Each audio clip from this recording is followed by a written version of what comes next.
ओम हर हर महादेव शिव शंभो बाबा धवलेश्वराय नमो नमः। दीपं यदि परं ब्रह्म दीपं यदि जनार्दनः दीपहरतु मे पापो पूजा दीप नमस्तुते। हे महाप्रभु धवलेश्वराय नमः।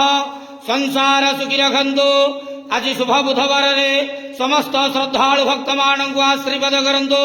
समस्त श्रद्धालु भक्त मानंकर मनस्कामना पूर्ण करंतु।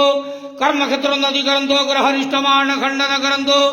जगतर मंगल करंतु। विश्वर कल्याण करंतु। आपणकर नाम प्रकाश करंतु। सेवकर डाक श्रवण करंतु। महाप्रभु धवलेश्वराय नमो नमः। संसार सुखी रखंतु आनंद केवार हरि बोलो। आज शुभ बुधवार रे समस्त श्रद्धालु भक्त मानंकु आशीर्वाद करंतु आनंद केवार हरि बोलो। हर हर महादेव शिव शंभो बाबा धवलेश्वराय नमो नमः।